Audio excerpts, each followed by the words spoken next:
दोस्तों, आकांक्षा दुबे केस में ऐसी खबर आ रही है जिससे अब ये पूरी तरह से तय हो चला है कि आकांक्षा खुद नहीं गई, उसे भेजा गया है, बेरहमी से भेजा गया है। जी हाँ, आकांक्षा के साथ हुई साजिश के आरोप में समर सिंह और संजय सिंह जेल में बंद हैं, मगर फिर भी आकांक्षा की उस दोस्त को जिसने ये वीडियो जारी किया, उसे भी आकांक्षा के पास पहुंचाने की धमकियां मिल रही हैं। जी हाँ, सही सुन रहे हैं आप।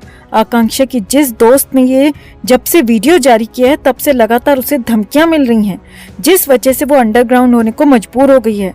और इस बात का खुलासा खुद आकांक्षा की मां मधु दुबे ने किया है।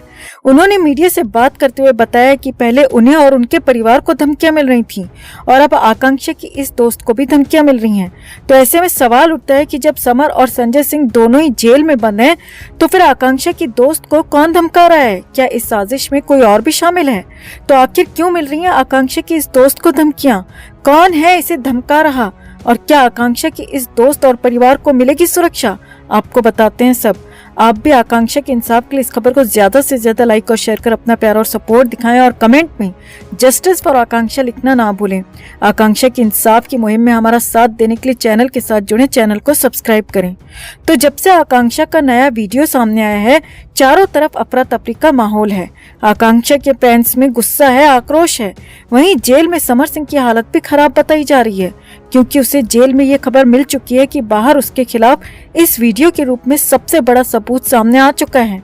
और अब समर सिंह के गुर्गे, समर सिंह के गुंडे वीडियो शेयर करने वाली आकांक्षा की दोस्त के जान के दुश्मन बन चुके हैं। जब से उसने ये वीडियो जारी किया है तब से लेकर 24 घंटे के अंदर ही उसे 60 से ज्यादा धमकी भरे कॉल्स आ चुके हैं। उसे भी अपनी सहेली आकांक्षा के पास पहुंचाने की बात कही जा रही है, जिससे कि वो इतना ज्यादा डर गई है कि उसे अंडरग्राउंड होना पड़ गया है। अब इस बात का खुलासा खुद आकांक्षा की मां मधु दुबे ने किया है। उनका कहना है कि पहले तो सिर्फ मुझे और मेरे परिवार को धमकियां मिल रही थी, मगर अब उस बच्ची को भी धमकाया जा रहा है जो हमारी मदद करने के लिए आगे आई है, जिसने हिम्मत जुटाते हुए अपनी सहेली यानी मेरी बेटी आकांक्षा दुबे का वो वीडियो इंस्टाग्राम से रिकॉर्ड किया था। उसने हमें ये वीडियो भेजा ताकि इस केस में हमारी मदद हो सके। मैं पहले घंटे से रोते बिलखते इंसाफ की मांग कर रही हूँ, इधर उधर भटक रही हूँ। पुलिस प्रशासन हर जगह अपनी बेटी के इंसाफ की गुहार लगा रही हूँ, मगर मेरी फरियाद सुनने वाला कोई नहीं। मुझे हर बार यही कहकर लौटा दिया गया कि अपनी शिकायत के लिए क्या आपके पास कोई सबूत, कोई गवाह है?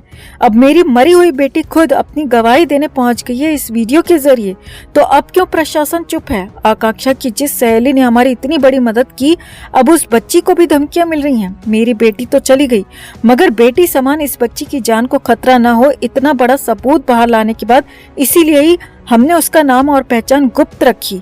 मगर फिर भी न जाने कैसे समर सिंह और संजय सिंह के गुंडे उस तक पहुंच गए हैं और उसे भी आकांक्षा के पास पहुंचाने की धमकियां दे रहे हैं। ऐसे में मधु दुबे ने पुलिस और प्रशासन से साफ साफ कह दिया कि अगर इस बच्ची के साथ कुछ भी गलत होता है तो इसकी जिम्मेदारी आपकी होगी।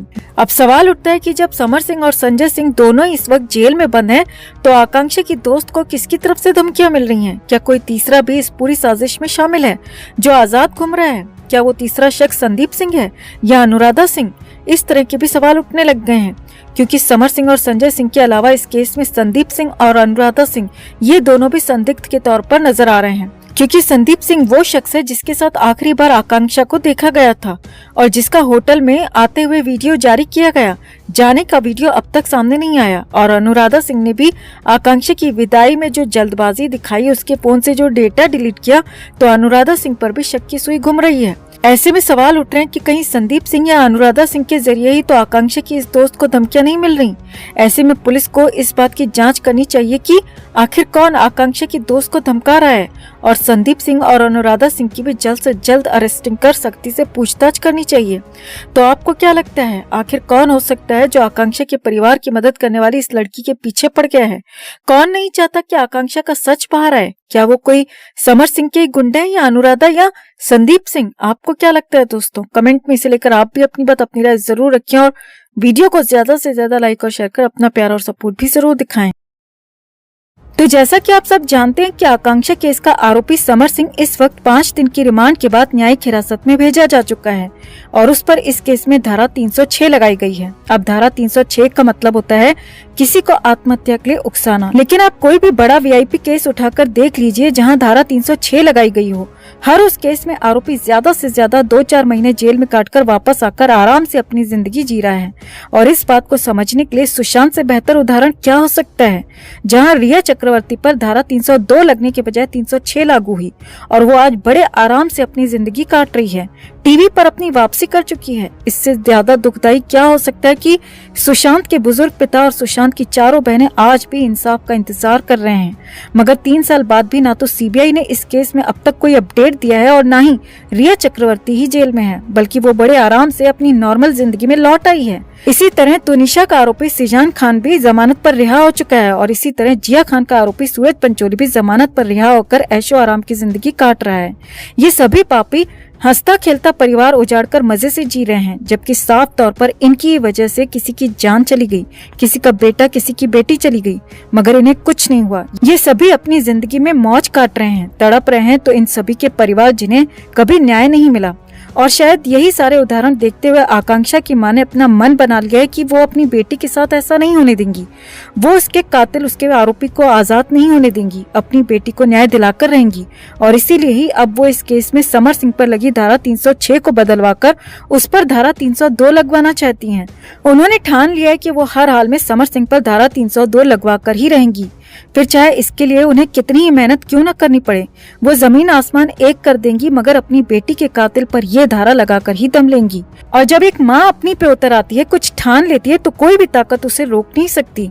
आकांक्षा की माँ भी पूरी मजबूती के साथ अपनी बेटी के इंसाफ के लिए खड़ी हैं और हर हाल में समर सिंह पर लगी धारा 306 बदलवाकर धारा 300 लगवाना चाहती हैं। और इस काम में मधु दुबे के वकील ने भी उन्हें पूरा आश्वासन दिया है कि वो समर सिंह पर धारा बदलवाने की पूरी कोशिश करेंगे, उस पर धारा 302 लगवाएंगे। और ये बात वो पहले भी मीडिया के सामने कह चुके हैं, बता चुके हैं। जब आकांक्षा की मां उस हादसे के बाद एफआईआर लिखवाने गई थी, तो तब वो अपनी बेटी के जाने के गहरे सदमे में थी।